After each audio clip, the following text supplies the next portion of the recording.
about y'all, but I am feeling great today. And good news and bad news. Well, not bad news to y'all, but to me at least. I ain't even get eat no breakfast, bro. Where my morning went right now, I ain't even get to eat no breakfast, man. Making videos and stuff like that. I'm hungry. Well, I'm gonna get hungry. I ain't gonna make my oatmeal or I ain't gonna make my waffles. It's a bummer. But either way, we are here. Good morning to every single body that's here. No, I agree. My Super Bowl prediction was so close. Broncos and Rams are so close to happening. Now, it still could happen. But I ain't gonna lie, I might need a pivot because I need one more op to fall down. Like, I just need one more op to fall down. Just one more. Just one more. They escaped yesterday. I just need one more op to fall down. And the humble up will be good to go. By the way, I forgot, to be honest, truly. And I feel like I'm not going to really remember unless I order the shirts. I don't remember. Did y'all say for the first humble up shirts, white or black?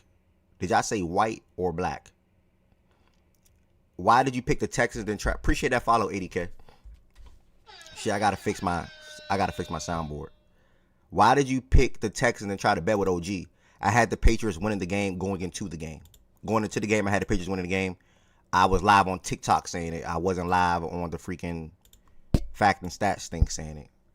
In that space, I picked the Texans. I had my reasons, and then I flipped over to the Patriots. I felt like no Nico Collins was going to be too much for the Texans to overcome. So, yes, I bet OG, and yes, I got paid. Yes, I knew the Patriots were going to win that game going into that game. So, it doesn't bother me at all. Consensus was white. Okay, cool. Consensus was white. We got 80K in here again. Shout out to 80K. Let's go. 80K came into the space on Friday, I think it was. Nah, I'm not talking about the Patriots. I don't view the Patriots as ops. Like, I don't got nothing against the Patriots.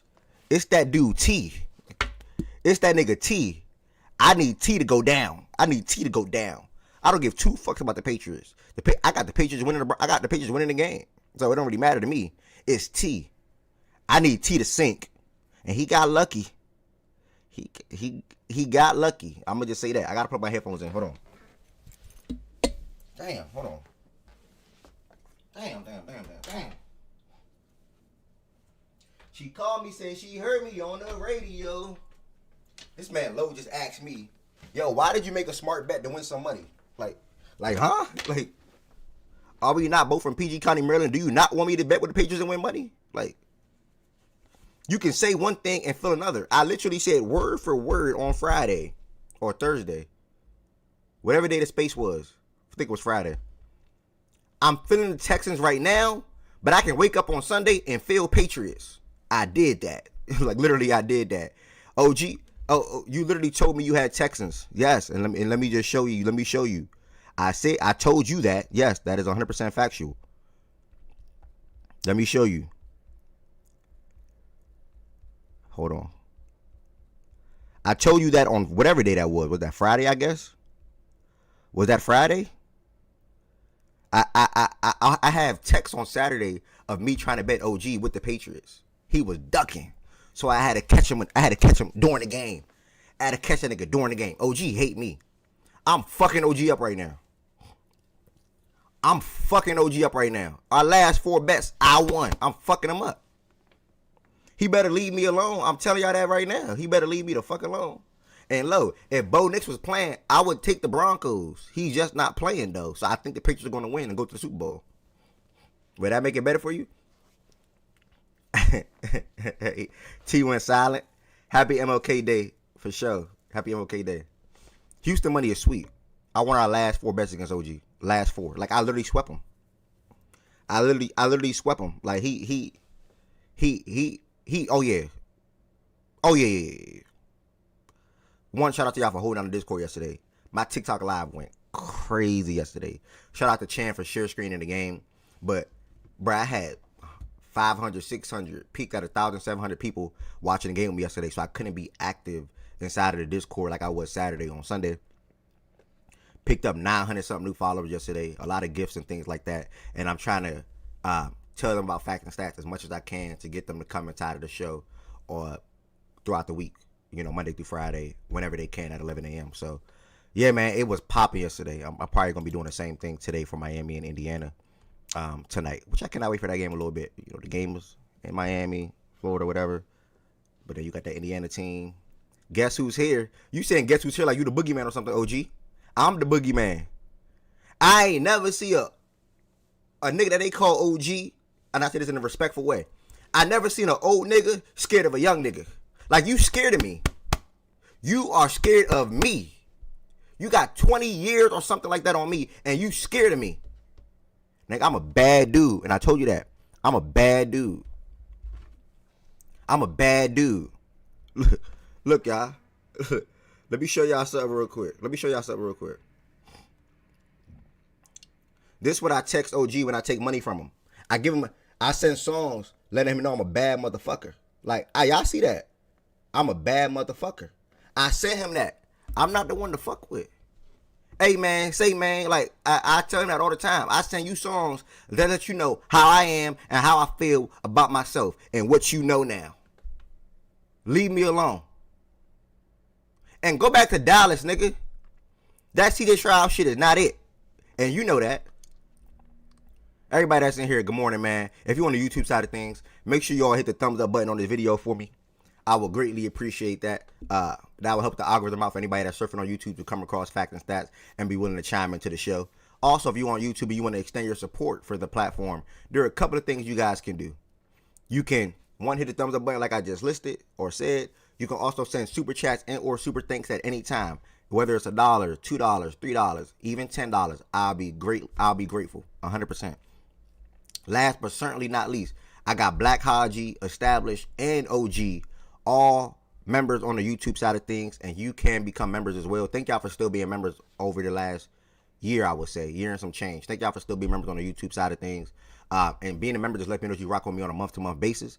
So if you're watching this show right now on YouTube and you are not a member, I would love for you all to become a member. I made it easy for you all. All you have to do is click the link that's in the description on the video, and then boom, you can become a member. Now, for the Twitch side of things, same thing. We have 1,696 followers. Why don't I hear my soundboard? Let's go. Hold on.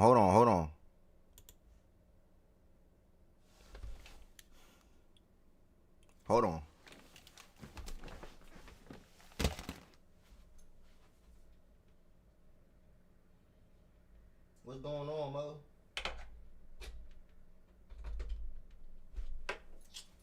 I don't think my headphones working.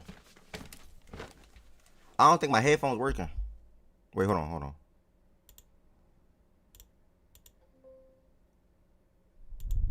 Hold on, y'all. All right, never mind. They good.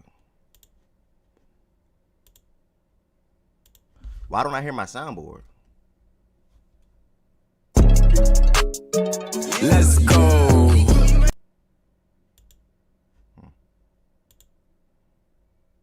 Oh, there we go. All right. Sorry, y'all. Sorry. Let's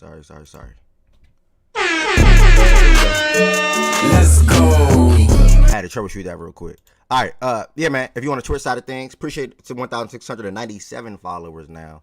If you are not following, make sure you hit that follow button. And if you want to extend your support for what I do on a day-to-day basis as well, feel free to become a sub. I will say this, though. If you have Amazon Prime, you can sub through Amazon Prime for free.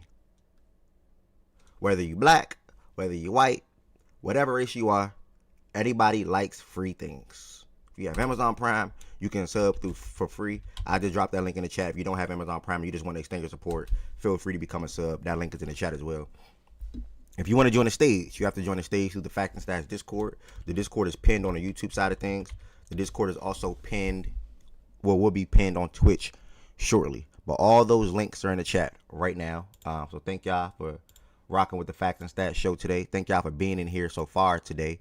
And then as far as the things that we're going to be talking about today, pretty much straightforward. Pretty straightforward, guys. You will have discussions around the Broncos advancing to the AFC Championship game. The title, as you can see on here, Josh Allen chokes. 100% choked. We'll dive into that game. 80K, that's what I'm talking about. Let's go.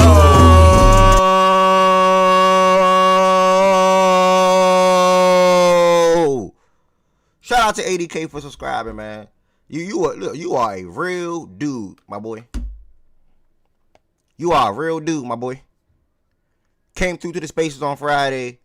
I told you to come through to the show on Monday and also going forward. You come through to the show on Monday, and then as you come through to the show, and I do my promotional on my promos in the middle of the morning, you subscribe. That mean a lot, bro. That mean a lot, bro. Believe it or not, that mean a lot. I didn't see my desk. I freaking knocked my damn cord out. That mean a lot. Thank you. Hold on, y'all. I knocked my damn cord out. Promo. You know what I'm saying? Shout out to 80K. Shout out to Rye. Shout out to Rye in the building, man. Rye, your boy Ben Johnson went down yesterday. Curious to hear what you got to say about that game. Your boy Ben Johnson went down, Rye. We're going to dive into John Doe. Appreciate you resubscribing. Let's go. Appreciate you resubscribing through Amazon Prime. You resub for 5 months. Real. Appreciate that.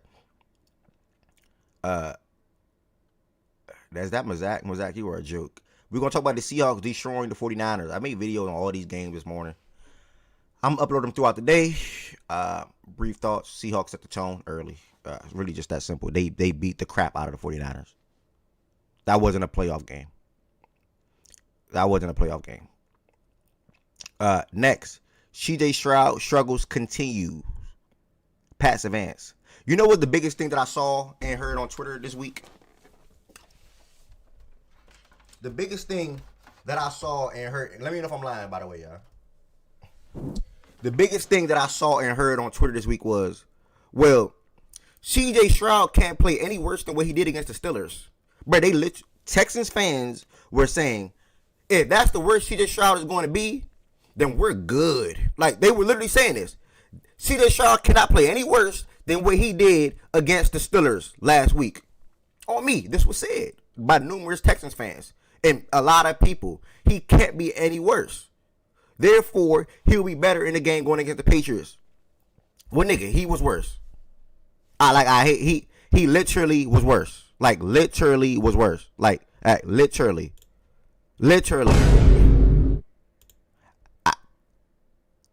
I don't know, y'all. I don't know. I saw a tweet this morning. We're going to be talking about CJ Stroud rookie season like Josh Gordon in 2013.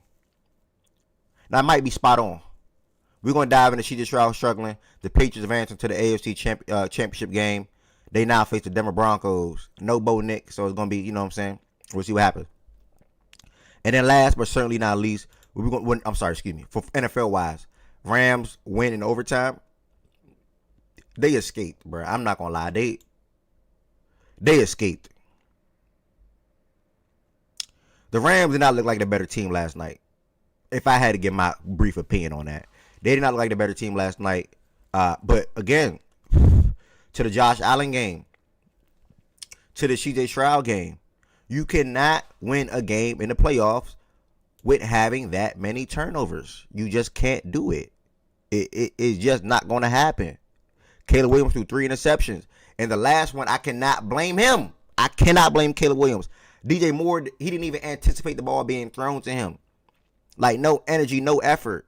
It ain't low saying I don't get Ben Johnson. That was one of the worst called offensive games by both offensive coordinators to me.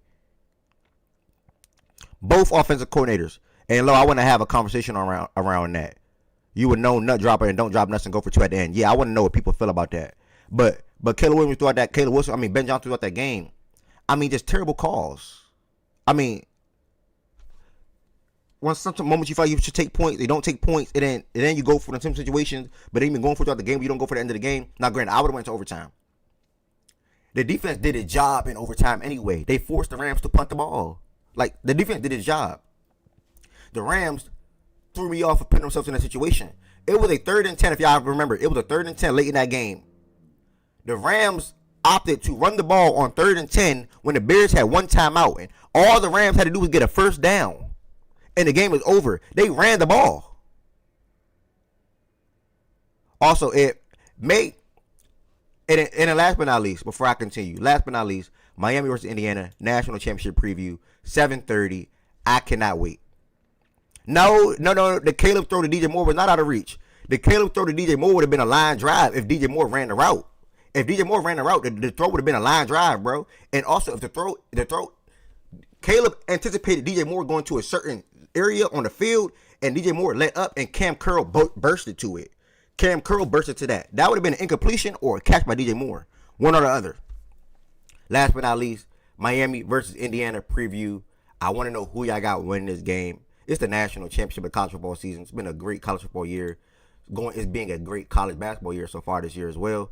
And man, I'm just super duper excited for sports. Hopefully y'all lock into baseball this year. Yeah, DJ Moore ran that bad. Tez, are you serious? You disagree? What? Y'all, I'm not starting here real quick, y'all, before I even open the Discord. Before I even open up Discord. Look, Tez, you disagree, gang? Like, what? That's on DJ Moore. Look at this. How can you disagree with that?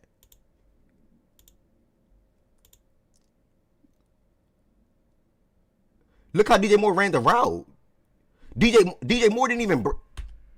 I need a better angle. Was not interested.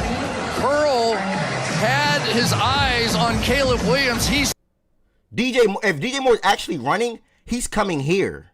He's coming right here. That's a catch or incompletion. Saw the release point. He didn't even break on nothing. If he's running his route hard, Cam Curl's not picking that off. Yeah, that's lazy as F. Trying to cut back on cursing a little bit. Well, no, I'm not. Let me just stop capping. But anyways, bro, he break on that regardless. Yeah, but gang, my point is, it's not an interception though. I said it's a catch or incompletion, gang. It's a catch or incompletion.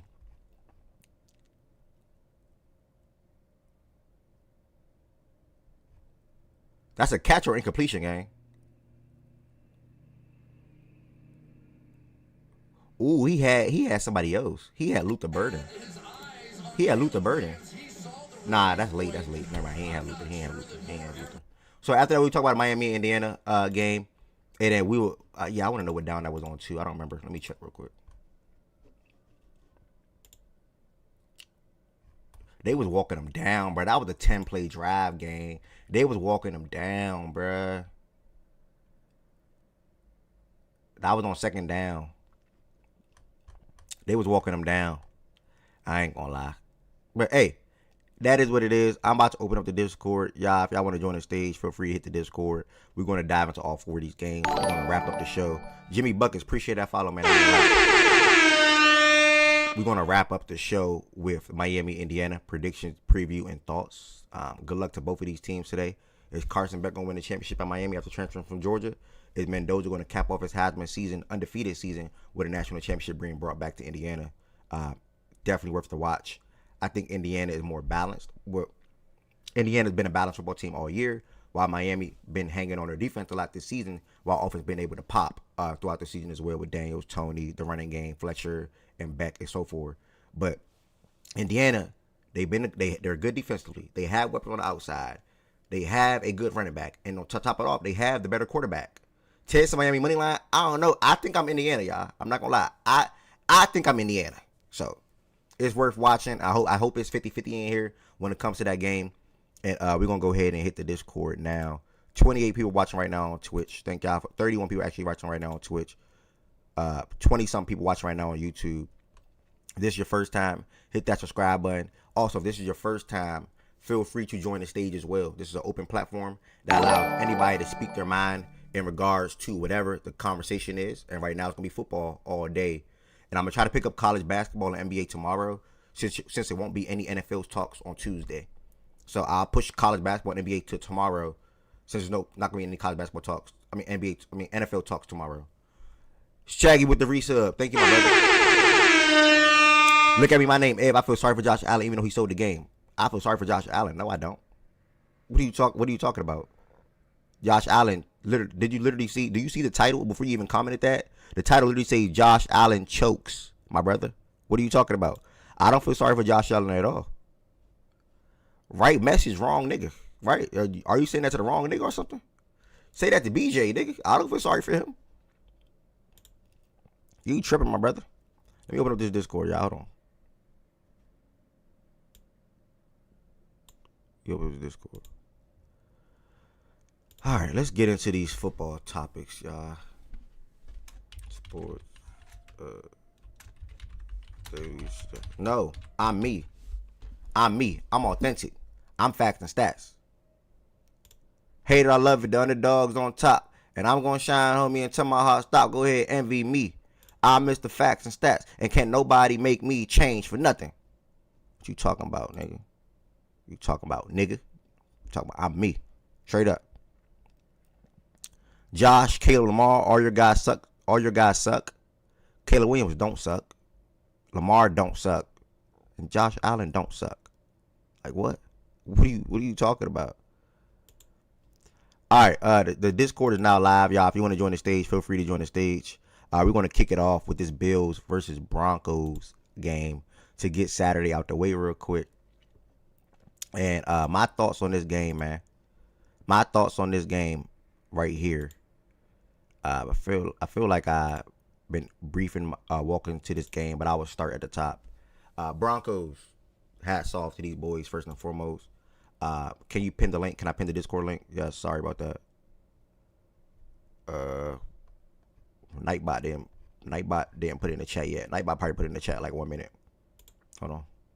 Well, I'm not about to check right now. Hold on. That should be it right there, Jimmy Buckets. Dang, man, my cord is glitching. All right. Either way, Josh Allen. My bad. Hold on. Let me wind back. The Broncos defeated the Bills. The Broncos defeated the Bills 33-30 in overtime in this game. And man, oh man, what a game this was. And it's really unfortunate because I feel like coming off of a game that he had against the Jaguars, and I said a couple of things going into this game. It's not easy to replicate all the things that they needed to replicate in this game to win. It's just not easy, to be honest. Like, I said everything that they needed to win against Jacksonville last week, that happened. And I listed wide receivers or pass catchers. Pass catchers stepping up at the right time. Josh Allen having a great game. And then the defense being stellar. Like, the defense had like 8 or 9 pass deflections in that game against Jacksonville. And just was really good throughout the whole entire game for the most part. I can't say the same for this game right here. I just can't say the same for this game. Now, you had your Kincaid and Khalil Shakir game. They were decent. But Josh Allen, I'm mute on Discord. All right.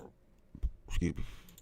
Good luck, bro. Good luck, bro. I appreciate that. But Josh Allen, though, was the biggest fault for me in this game. I mean, it looked like he relapsed or he went back to some of the Josh Allen that we saw in recent years when it comes to letting his team down in big moments. And threw 2 interceptions. I think he had 4 turnovers in general. I think it was 4. 4 turnovers in general. And it's just hard to win a game like that. The biggest play to me was the one where you fumble before halftime. You know, you just can't do things like that and give a team 3 points going into halftime and you lose by 3 points. Granted, it was in overtime, but that does not matter to me because you literally had the ball first. I mean, your defense did its job by forcing the Broncos to punt, right? They punted the ball, Josh Allen. Therefore, a guy of your caliber, right? I know y'all going to hear this a lot today or throughout this week, and I'm not trying to make it like be corny about it, but it's the facts are the facts. You're not going against Mahomes, who you've been seeing a lot in the playoffs and losing to, right? Or you're just not going against one of them other top quarterbacks where you can sort of kind of like, damn, I got to outplay this guy or I got to be on my A game. Like, you're going against the Broncos and Bo Nix. All you needed was 3 points. Not 7, but 3 points. You kick a field goal and you win the game. That wasn't even the biggest miss of the game. The biggest miss of the game came in the fourth quarter, about 16 seconds left. You had Dawson Knox, wide butterball, open for a touchdown, and we're not even having this conversation right now. You connect that throw to Dawson Knox, the game is over. Literally, the game is over. Josh Allen, like Chan just said, the Bills had too many missed opportunities, and it's hard to win a game like that, man. I mean, even outside of Josh Allen, James Cook had a bad fumble in the first half on like the Broncos 30 or something like that, and they would have got some points on that board, whether that was 7 or whether that was 3. You know, so then at the end of the day, outside of that, instead of being like 6 or 7 at a point, or even 10-7 their way at a point, going into halftime it was 20-10. And then I think the Broncos came out to kick the field goal coming out of halftime. It was 23-10. Now they showed a lot of fight in that third period. Where I did not like some of the Broncos play calling, especially in that quarter. And then also it looked like the Bills got a lot of momentum in that quarter as well. They outscored them 13. They scored 13 points in that quarter. We had a good game going into the fourth quarter and just even in overtime. It was 30-30. And yeah, man, they well, it wasn't 30-30 going to the fourth quarter. I said that wrong. I'm sorry. But you just can't lose a game like that. And, you know, I'm blessed to have Mazak and Fredo up here at the time, so I'm not going to go on and on and on. I will add more comments on the back end after these guys go, after they're both Josh Allen and or Bills fans. So really just hats off to the Broncos, what I got to say. A lot of questionable things for the Broncos on that side in that game as well, which I'll list a little later. But Bo Nix, I mean, talk about something that's just so unfortunate, man. I mean, broken bone or fracture in his ankle or foot or your ankle, and now you're out for the year. And arguably the two best teams in the AFC the whole entire year actually ended up meeting in the conference championship game. Arguably, I ended up meeting. Well, I think they have been the two best teams in the AFC all year. They're actually meeting the AFC championship game now, and you know, is the injuries, man. The injury to the quarterback. So you never know. You can't rule them out. We'll see what happens. But yeah, Josh Allen, the Bills, you can't lose a game like that. That's actually sad to lose, to be honest. So I'm gonna pass it to Mazak and or Fredo first. Either way, you guys will go back to back. Then I will hear what Nana got to say as a winner, as I just seen she up here as well. And then I'll talk to D-Mac, Ms. Gina, and also Lo about this game. Again, if you are in here, hey yo Ray, what's good with you? Appreciate you popping in. Nana, do you want to go first since you're a winner, or you want them to go first? Losers should always go first. You said lose. What did you say? Hold on, I got to connect to my headphones. What did you say? Losers should always go first, I thought. Okay. Mazak or Fredo, either or. I'll go first. GG's to Denver. That was a fun, guys, a football fan, that was a fun game. I feel like, I think, Ev, you said it right. Like, we left way too many chances at the table. I will say, like, I put majority of this game on Josh. That was like a C- Josh Allen game. And if he plays even to a C+ level, we probably win the game. Even though, like, shouldn't even been in position to win the game when you have that many turnovers, like that many just miscues. Like the James Cook fumble, the dumbass fumble he died, which is honestly that's the worst turnover for, like, of the season for this nigga. Like, you cannot just fucking lose the ball right there. If you're gonna run, just slide. Like, you shouldn't even be calling a play, but if you're gonna run, nigga, just slide before anything so you don't give up points. Like, that's the worst one of the entire season for him. The first interception was bad too. Like, he underthrew the ball. If he puts more air on that, at least it's not a pick. And I think that was Curtis Samuels. Curtis might have a chance to catch that, and we get 3 out of that. And then the strip sack, I put half of it on him. Like, it was a chip. It was a chip and a block to Deion Dawkins' side. Shakir didn't touch him. Like, and that threw off, like, Dawkins' ability to even, like, get to him. But Josh can step up, like, could have stepped up and checked it down. So I put half of that strip sack on him. And then the interception with Brandon Cooks, like, that's unfortunate. But he could have threw a better ball. Cooks could have just caught the ball regularly. So, like make a play. But at the end of the day, like, 4 turnovers on your quarterback, it's always gonna be his fault for that. Like, you can't win a game when your best player turns it over 4 times.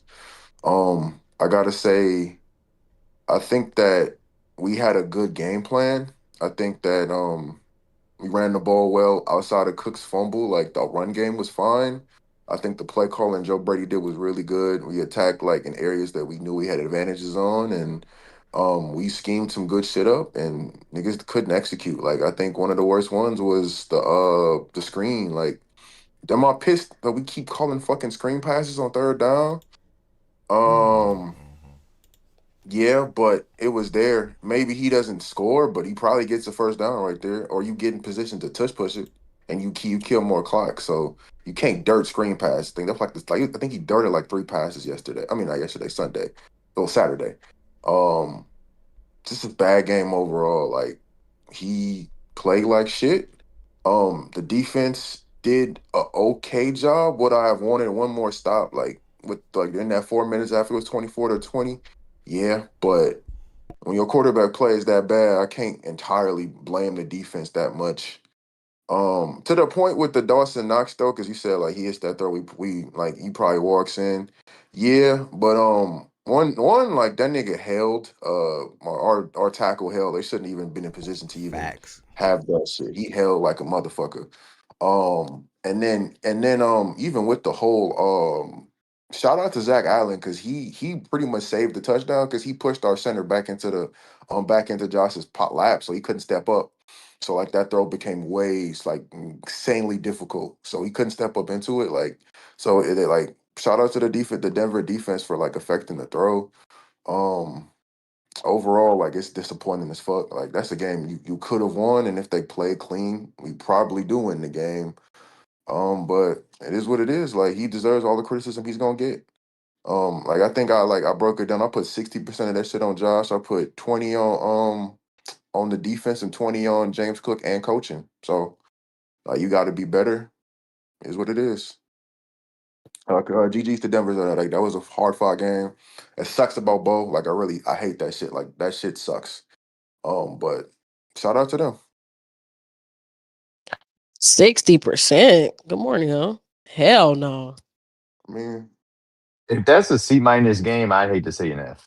I hate to see an I F. F might be 10 turnovers. Yeah. I mean Yeah. that's I mean hey I mean if you want to do I mean he just didn't play up to his level like and just didn't play up to his level and that's what cost us the game. Yeah, I'm not giving that defense no blame either because the turnovers that he did do, shit, the Broncos only scored 3 points off of some of those stops. So it's like, okay, cool. It wasn't Yeah, that's 7, why. but That's why I'm not like entirely pissed at the defense. Like what I wanted to stop when it was 24-20. Yeah, but when your quarterback give like offensively we gave I think they scored like what 20 points off of fucking turnovers. Like that's exactly. on the offense. Yeah, Like I that's mean that's what That's on happens the when you quarterback. get great When field you throw position every single time. exactly.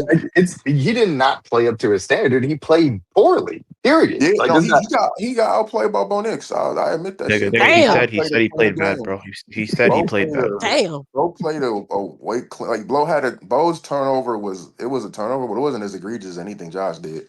So like, Yeah. okay, I'll say he played a fucking D game. Like, all right, he played a D level game. Like that Mm. shit was bad, bro. Like I'm Do not you feel like absolving any of those shit. Like do you he played bad. Oh, I'm on mute. Okay, I'm like, wait. All right, go ahead, Mish. yeah, You about to say we something? can't hear you. No, I'm like, I was what? gonna ask him do you feel like they overlooked them or something, or just thought this was gonna be like last year? Like No, I think they just like collectively as an offense they played a terrible game. okay. Um Like Why? James, you can't fumble in that situation. Like we was going to get momentum. It could have been a 10-3 or a 14-3 game, and like that's big momentum. Nah, And they scored right off of that I turnover. think I had said it right. It was either gonna be 6-7 if y'all get 3 or 10-7. I think it was 3-7 when he fumbled. No, it was 7-3. Yeah. It was Oh, y'all seven had to three 7. when he I'm burnt. fumbled. Y'all had Yeah, 7. Y'all yeah, had we 7. had I'm burnt. 7. Yeah, Yeah, I'm burnt. I'm yeah. thinking That they was had 7. you think about the Jacksonville one. Yeah, no. I wonder if I Yeah, messed that up. I it wonder if was I messed that up driving. in my video. Like Dang. he was driving, like we were running the ball well. Like he fumbled, and we were in field goal range. Like so, worst case, from I can base what Prater did. Like he had a great game, so he probably makes that field goal. Worst case, we're up 10-3. You Yeah. can't fumble right there. Well, The fumble before half is ended. Like I said, that's the worst thing he's done all season. Like he's been trolling all season. I thought the Jacksonville game he reined it in a lot. He played to the level that I wanted him to play at, but he played like like turnover wise, he played like shit. Okay, I'll adjust it. He played a D level game. That's my fault. He played a D No, nah, level you it's game. good. F. You It good, was brother. F. You good, Like brother. Mm-mm. What I was like about to say. Are you done yeah. or you good? No, no. I just didn't know if you had another question. My fault. Oh. All right, No, Lolo. I'm here to slander him. That's all. Go ahead. Lolo, good to see you in the building, my boy. Miss, I'm not gonna pronounce your name. 123. I saw you in the space the other day. Good to see you. Heard my words and came through to the show today. Same for you, 80K as well. And then Jimmy Buckets. Glad you found the show on Twitch and you came through to the Discord as well. We got Jordan Woods down there as well in the chat. I see you in the audience, my brother. You need to change that profile pic because he coming to Baltimore soon, my brother. Fredo, before Women's that goes, you got a question in the chat. How does it feel to know your quarterback is a coach killer? Talk about Sean McDermott getting fired as well, real quick. You know. Oh, I mean, shit, it is what it is. Like, I think that they went into the season they was gonna do this shit anyway. But I mean, it doesn't help when you play like shit and that game turns to your coach. Did he go out? Hello, am I here? I can't hear him. Okay. Oh, I thought it was just me. Okay. Miss Gina, it's good to hear your voice always, Miss Gina. Good morning. How you feeling? Real quick before I pass it to Miss Zach, Miss Gina. Good morning. Good morning. Good morning. Good to hear your voice, Miss Gina. Wish you nothing but Thank blessings. God for this day. Yep. Thank God for this day. Thank God I'm alive. You know, out here Twitter warrioring, because that's we gonna be on Twitter warrior for a while. For sure. Yep. And I'll come back about the game. You had breakfast today? No, I'm not even up yet. Okay. Oh, you moving like me a little bit. Okay, I respect it. You're not even up yet, but see, that's what I'm talking about, Miss Gina. You're not even up yet, but you still made sure you came inside of Facts and Stats at 11:30. Like, that means a lot to me, Miss Gina. Like, if I can DoorDash you some breakfast, I would. I swear I would. Thank you, Miss Gina, for that. Truly. I got a call. What's the last thing y'all heard? I can't even remember. I was talking to Miss Gina. I ain't gonna lie. Oh no, but I was saying, like. Oh, you was talking about the coach being fired. I thought. Oh, yeah. It sucks that like, I think that if we make it to the AFC Championship game, I don't think he gets fired, but I do think like it comes to a point where, like, I think that they were about to be the longest tenured quarterback and head coach duo that hasn't even made a Super Bowl. So I think change is going to happen. Like at that point. Fredo, I saw something they were saying. I'm sorry to cut you off, by the way. I just feel like this fits right here. I saw something they were saying. For McDermott to be a defensive head coach, all y'all losses, the defense gave up 30 points or better type shit. Yeah, like it like every big loss, I think they've given them 30 plus or more. Like this one last year to the Chiefs.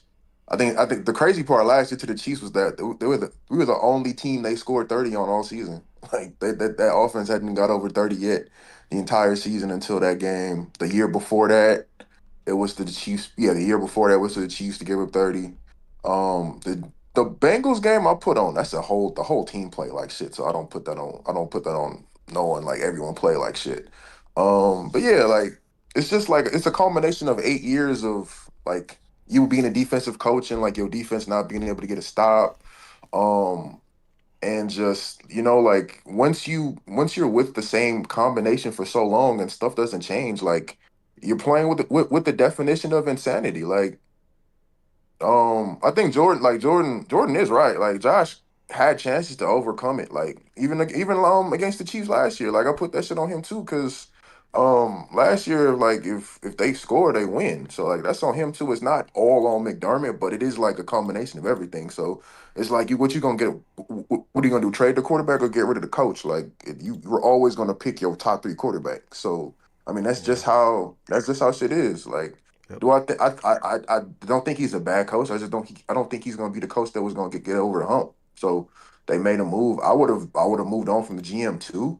But like I was in the Bill space earlier. Like McDermott actually had a lot of say so in like who we drafted. So like some of the decisions are the players we take in the draft and where we take them is tied to him. So like I saw y'all were looking at Dayball. How you feel about bringing him back? I would fucking hate that. I dead ass would hate Dayball, bro. All right, we gonna hold up. But at the end of the day, it's not that many like options to even go to. Like so. Yeah, but at the end of the day, like Josh didn't play up. He sold us the game, and we got a rebound. So congratulations to Denver, man. So I'm sorry, Bobo though. That shit sucks. Pete Kazi and Chan, I'm gonna hold up on them questions. Low act something like he said he felt like it fit, so he slid it in there. Pause. My goodness. But Pete Kazi and Chan, I'm gonna hold up on that. I don't want to make it about the coach right now. You got to get Zach and Nana out the way because niggas.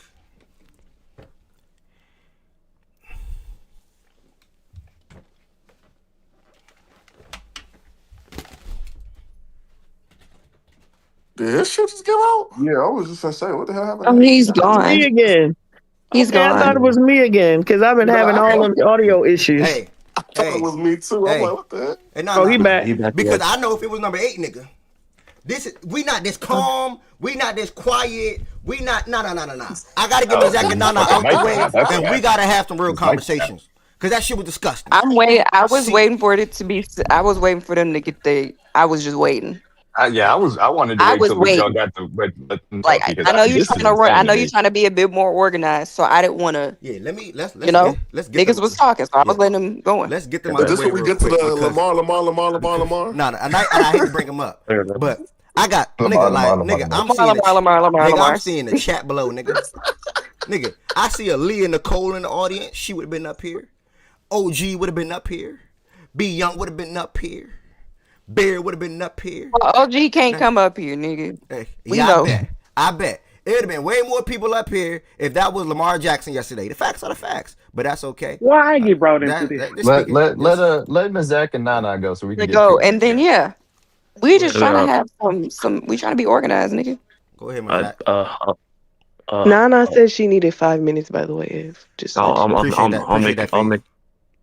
I'll make it quick. No. I ain't go. I'll make it quick. No, don't make it quick, Miss Zach. Don't make it quick. Talk about as long as you normally do, No, bro. make it Talk quick. as long as you normally do. Take your time, boy. Take your time, boy. Make shit quick. Now you want to make it quick. Take your time, boy. Bet. Fredo pretty much hit it on the head. I actually have more blame on Josh than he does. No, I don't know what Fredo said, bro. I wasn't here. I need you to repeat it. Fuck. Okay, main reason we lost, bro. You can't just have 5 turnovers as a team, and your QB can't have 4 of them, especially when he's one of the best QBs in the world, right? So, you know what I'm saying? We just put many mistakes on the board, bro. This is a team I was fully confident we were going to beat, bro.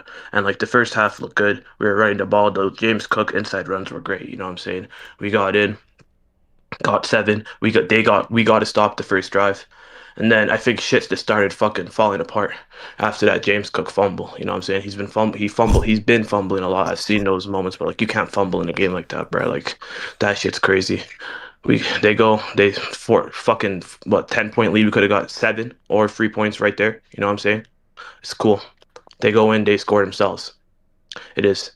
We played. The first half was all right. End of the half, this guy goes and fucking gets a fumble, bro. He fumbles a ball like fucking seconds left in the half we get a stop. He fumbles the ball, seconds left in the half to give Denver the ball back to score a field goal. That was probably one of the worst fumbles I've seen like all season, maybe all year from him. That shit made no sense, especially the way he was running. Like I feel like he was trying to fucking lateral the ball back. I don't know what the fuck he was doing, to be honest. That shit was bad. And I was like, fuck that. I didn't know what to say. The second, he fumbles again. You know what I'm saying? Another bad fumble. We move, they score. We get a turnover. Bo Nix picks it off.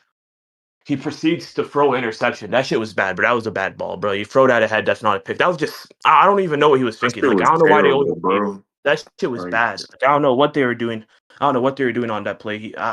But we literally just erased points right there. And I'm not gonna hate on the defense because, like, to be honest, most of the turnovers we got, they did get stops on because they could have scored on that interception, not made the game. We played a good third quarter. You know what I'm saying? Fourth quarter comes on, we're milking the clock. You know what I'm saying? He throws it to Cooks. Should have been a flag. Shit doesn't get called. We move. The Knox one was bad. That's all. That Knox pass. Fuck, that shit was bad. But that nigga was open. He scored at that 7 right there. And then, they come back. They score on us. At least we made it to field goal range. So like I was chilling. As soon as I knew overtime was happening, bro, I was feeling good. But I thought the game was over, bro. You know what I'm saying? I was already looking at Patriots or Texans, which one we're gonna beat, and like who we're gonna make the ball. I wasn't even focused on the game, bro. And that's on my own bad. But overtime happens, bro. We get a stop, and then bro, those inside runs, bro, they weren't working anymore. You know what I'm saying? That screen pass, dirt's it. Like it was just bad, but that shit was a bad overtime, bro. And then that pick just sealed it off, bro. My opinion, that shit was a catch. You know what I'm saying? Everyone here, including Ev, as much as he hates Josh Allen, he knows that shit was a fucking catch. But you know how these officiating niggas be. You know what I'm saying? This ain't the first year, bro. That shit, like, you know what I'm saying? They called that same fucking catch on Devontae Adams. That shit was a catch then, but that shit wasn't a catch for us. So they didn't even review that shit. They just kept it playing. You know what I'm saying? Officiating had been hating us for a minute. But, like, it's not even that. But the point is, we should have never put it on their fucking hands, bro. If Josh Allen played great, you know what I'm saying, to the level I expect him to play, you know what I'm saying, this shit would have never happened. And, like, it just sucks, bro. Like, it's really bad, bro. It's been a couple years now, bro. Like, we've always lost close fucking games like this, bro. Especially when we have a chance to make the bowl. Like, you know what I'm saying? I come into season thinking we're the best team in the fucking league, bro. We look good to start the season. We go 5-0. You know what I'm saying? Trouble comes halfway through the season. You know what I'm saying? But I'm still confident, bro, because I know I have my quarterback. Especially when y'all are bringing up problems with the defense. Y'all bringing up problems with no receivers. Y'all bringing up all types of problems. Y'all calling us mid, bro. I still had confidence, bro, because I looked at my quarterback, bro. I looked him dead in the eye, and I'm like, if I see this guy in the playoffs, bro, I know he got me. You know what I'm saying? I know he could take me to the But promised land. historically, he hasn't ever had you. So what are we Nah, but doing? he's played at elite level in the playoffs. That's all. Like, you know what I'm And saying? Like, historically, he's lost. failed you every single fucking time. What are we doing? You niggas yeah. are too fucking calm because this nigga Mazak came in here and said the AFC was fucking sweet. He was looking for the Rams and the Seahawks in the Super Bowl. He did not respect nobody in the AF fucking C. Last night, he didn't even want to put any blame on Josh Allen. He said it's everybody else's fault but Josh Allen. What are we doing? It's too fucking calm. Nigga, Yeah. y'all lost. Like, what the Yeah, fuck? I put it on him, bro. Like, at the end of the day, it is what it is, man. I feel bad for Sean. I didn't think he lost us that game at all. But like Fredo said, change needed to happen. So fuck. I wish it would have been Bean instead of him, but I don't know why it isn't, but Is the it's change going to allow Josh Allen to actually convert on one of these game-winning drives when he has the opportunity to? Because it's 3 straight years that's ended your season. Oh my God, my phone getting hot. I'm gonna be for real. Is the change D-Mac. him not turning over the ball 4 times? Yeah, bro, Ari, I said that. Oh, okay, what do you guys want? I fucking said that. He turned over the ball 4 times. Is the Why you reason we sound lost the so game. Are you sad, niggas Mazak? happy? We're You What you niggas mean happy? what we want, bro? Mascot, What do you nigga. mean what we Where's your want? energy at, bruh? What do you mean what we want? Nigga, Where's your I said he energy? was the reason we lost the game. You I the literally best said in the he's the reason we world, lost the Mazak. game. Come I He's want the you on reason we camera lost the game. crying, He's Nigga, but the you let's reason we said, fix lost I'm the gonna game. be this. for real. You Talking said about you what we weren't worried want. about the Broncos, so I'm trying to figure out where did Nigga, you I get wasn't at? worried. We lost that game. Our He turnovers went in lost us that game. every space talking about he Nigga got say the we greatest lost the quarterback in the fucking world game. Oh in my every God, nigga. space. In the fucking overtime, we got the stops necessary. Y'all couldn't fucking move the ball Yeah, for that's real. on us, We were bro. stopping the run in the fucking overtime, nigga. Yeah, Your that's fair. fucking quarterback is ass, nigga. Like, Okay, give my cool. fucking team credit. Y'all thought y'all Yeah, was gonna bet. walk in I'm and about beat to, Bo Nick's Nana. ass. We were down 2 fucking wide receivers for the whole entire fucking game, nigga. Y'all should have fucking beat us. That's what the fuck you said, nigga. What the Yeah, fuck? Speak up with your chest. You're yeah, over 20 years old. You were just yelling last week. Speak up. I don't want no fucking whispering no yeah. more, Mazak. Congrats to the Broncos, man. You know what I'm saying? Congrats to Bo Nix. I didn't really look at them like contenders, but to be honest, bro, with my team, I didn't really look at anyone You in the got AFC bad eyes, except nigga. Shut the fuck up. But yeah, that's Talking pretty about much I it. ain't look at them past fucking contenders. Shut the All fuck you hear up. in the background of Mazak talking is that little commercial. You know, it'd be like, in the eyes of an angel. Sad ass I bet nigga. y'all fun. Like, bro, this Y'all having fun. nigga is Yo, sad, Evan just bro. gonna let them all jump me. You Should I know let Sad what? y'all It's ass go? every nigga. it is Jump me now? every time that Bet. nigga say he Fuck not you worried up for about Josh somebody, bro. Allen, nigga. Look at him playing Yeah. victim, talking about I'm people not playing jumping. no Ain't fucking nobody victim. jumping It is you. When am I every You playing time. come in It victim? is every every space. time You he come in say he every not. Discord, Mazak. yakety No. yak yak Every time yak, he talking your not stuff worried about all the Yeah. time, somebody. saying up, making all He kinds of said the crazy. It's Patriots was cool. a Yo, bully. you They ain't lost being that. jumped. And he said he Y'all niggas wasn't were worried waiting for a about week for this Denver. game to They happen. Y'all lost. got what you wanted. Go on stage. You were Go doing get what all I you didn't want. get pro what I. Cancun You were things, right. I Go didn't get Mazak. get what what you I You want. were doing wanted, Y'all all won. bro. pro Y'all Cancun won. things. You were doing Appreciate it, bro. all I'm pro ended off things, like this. Mazak. First of all, You did y'all All all not gonna right, miss Cena. loser Y'all gets gonna be lost sweet with now. me. Yeah, nigga, We I own didn't y'all. get what I wanted. Yeah. Yeah, But cool. my thing is, Lo, that's not even what I wanted. That's not even just us, bro. The nigga can't beat nobody else, bro. I wanted He to he beat the he damn whoops Dolphins, but I on couldn't he even whoops on beat shitty the ass Knicks. niggas. God dang it! Bruh, He Ev, can you only pull up he Ev, only Ev, only Ev, can you pull up the Brandon, list why of are you quarterbacks talking to me? that You didn't even make talk. I'll fucking that Josh beat your Allen ass to has the beat in red. the playoffs? Can you pull up that list? There's only one real nigga on that Yeah, list. he living off The one. motherfucker, He living off bruh, one. He living he off beat one. He Mac living off I'm Jones, one. living off on what? I'm fucking living off on what? He's old living ass off Nigga, Phillip you one know Rivers. what elite Mac quarterback that Jones he beat. Fuck out is. my He face, living off Mac He one is elite he Jones is quarterback. two is. and Burrow four gave him after the that wild belt card and round. Pat gave him that belt multiple bruh. Like times. I don't know. that All nigga right, is bro. not When I real was like that. Lamar But Yeah, y'all be now we're Jackson, running not. bro, around that shit screaming looked he best in pathetic. the world, best in the world, best in the world, best in the world, bruh.